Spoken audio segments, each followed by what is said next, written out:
कहते हैं माँ कभी अपने बच्चों से कुछ नहीं मांगती, लेकिन जब वही माँ अपने ही बच्चों के घर में थोड़ा सा अपनापन मांगने लगे तो समझ लेना कहीं ना कहीं हम इंसान होना भूल गए हैं। आज की ये कहानी सिर्फ एक कहानी नहीं है, ये एक सच्चाई है, एक आईना है जो शायद आपकी सोच बदल दे। एक छोटा सा गांव था जहां जिंदगी बहुत सादी थी।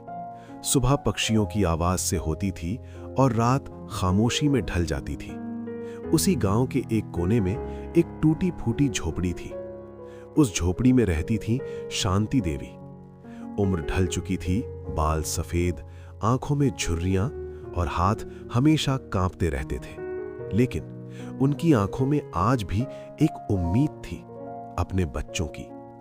शांति देवी के 4 बेटे थे और एक बेटी, लेकिन जैसा अक्सर होता है, बेटों को वारिस समझा गया और बेटी को पराया धन। समय बीता, बेटे बड़े हुए, शादी हुई, सब अपने अपने घरों में बस गए और मां अकेली रह गई। चारों बेटों ने मिलकर गांव के किनारे एक छोटी सी झोपड़ी बना दी और समझ लिया उन्होंने अपना फर्ज निभा दिया।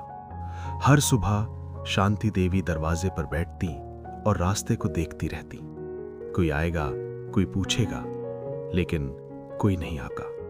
दिन गुजरते गए और इंतजार और गहरा होता गया। एक दिन उन्होंने खुद से कहा, अब और नहीं, मैं खुद जाऊंगी अपने बच्चों के पास। उन्होंने एक पुराना झोला उठाया, उसमें 2 साड़ियां रखी और एक पुरानी तस्वीर जिसमें उनके सारे बच्चे थे, 4 बेटे और एक छोटी सी मुस्कुराती बेटी। वो तस्वीर उनके दिल के सबसे करीब थी। धीरे धीरे वो चल पड़ी। सबसे पहले बूढ़े बेटे के घर। दरवाजा खुला, बहू सामने थी।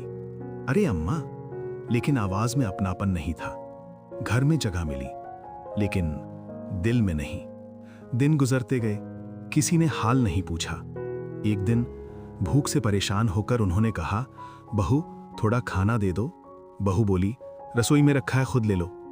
उस दिन शांति देवी ने पहली बार अपने आप को बोझ महसूस किया।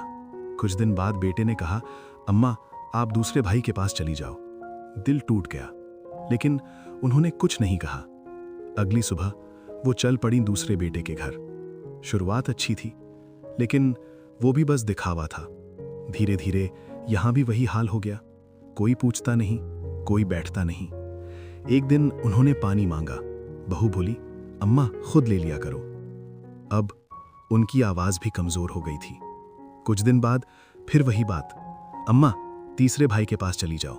अब उनकी आंखों में आंसू नहीं थे, क्योंकि आंसू भी थक चुके थे।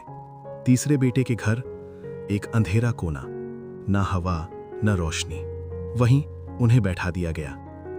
बच्चों को भी उनसे दूर रखा गया। एक रात उन्होंने सब सुन लिया। कब तक रखें इन्हें, चौथे के पास भेज दो।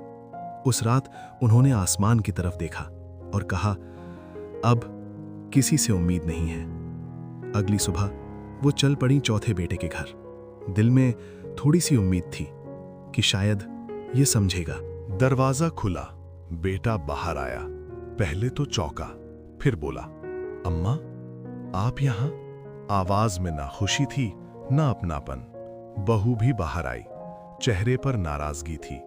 बहू बोला, हमारे पास पहले से ही बहुत खर्च है, अब अम्मा भी आ गईं।